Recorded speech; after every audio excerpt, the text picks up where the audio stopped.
Welcome back. The Biden administration says it'll spend more than $3 billion on a program for antivirals to fight pandemics.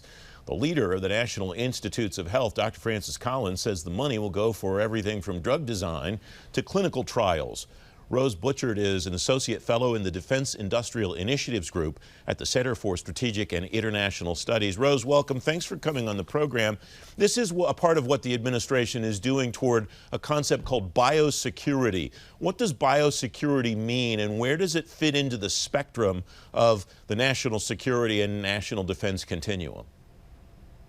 Well, thank you so much for having me. It's a delight to be here and to discuss our most recently published report.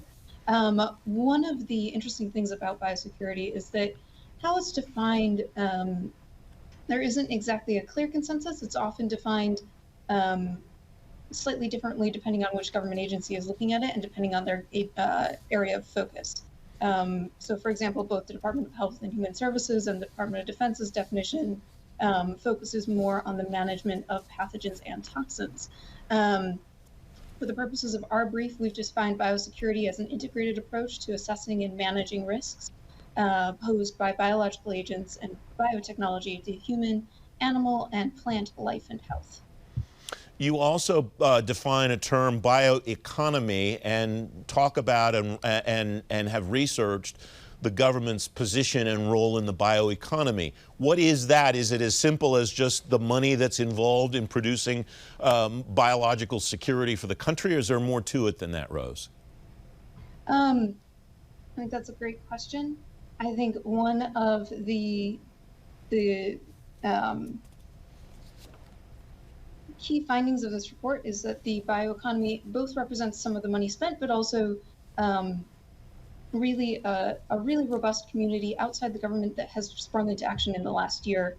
And the government's work with the bioeconomy, it really has grown by leaps and bounds through the last year of living through COVID.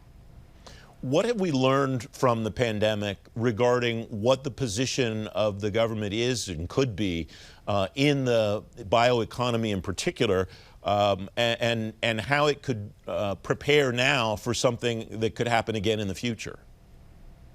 Yeah, absolutely.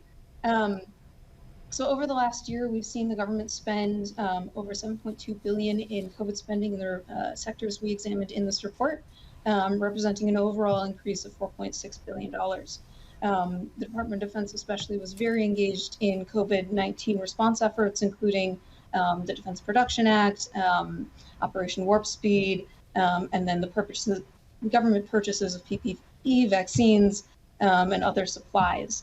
One of the key things to do now will be to figure out how we can get in the habit of working together so that when we working together in sort of biosecurity peacetime, so that should the next pandemic occur, we can really see the bioeconomy spring into action along the lines of some great public-private partnership.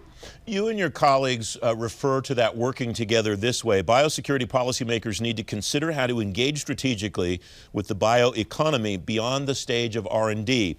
And then you use an analogy of the aerospace industry. What's that analogy, and what could that look like in the biosecurity, bioeconomy landscape?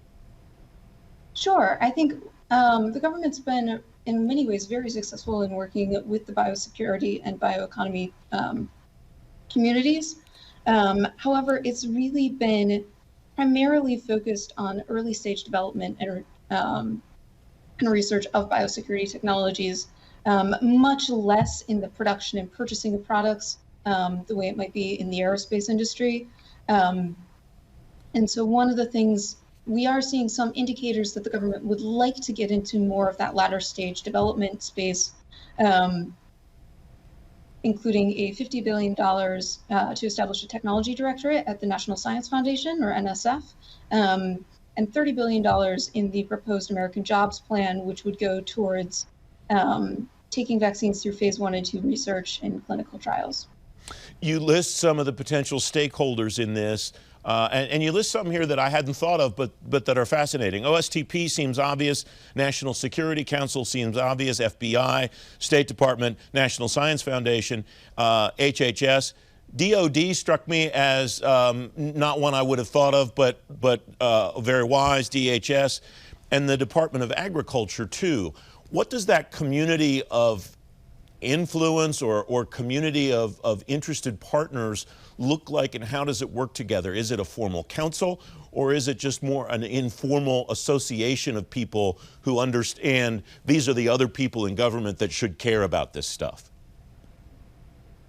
I mean, I think Department of Agriculture does play a role in the bioeconomy and in biosecurity, including, for example, maintaining a list of biological threats to animals and plants. And then we've also seen some of their data management practices come through as being really useful. And I think this year has been sort of a crash course in establishing the who's who in biosecurity in government. Rose, we have about 30 seconds left. What will you and your colleagues watch as the money from the stimulus plan gets spent in some of the areas you've described, and some of the legislation that you refer to and write about in this work proceeds through Congress? I think we're really watching 4 core biosecurity capabilities outlined in the report, from detecting, characterizing, and attributing biological threats as the first. Manufacturing PPE and vaccines. I think we just saw a great success story in vaccine development and manufacture, but figuring out a way to create a more agile supply chain for PPE. As a third category, there's a sustained need for new therapeutics. And as a fourth, really the data management aspect, data management in response to a pandemic and in response to biosecurity more generally represents a potential for really, really huge wins in the medium to long term. Rose, thank you very much for joining me. It's great to have you on. Congratulations to you and your colleagues on this work. Well, thank you very much.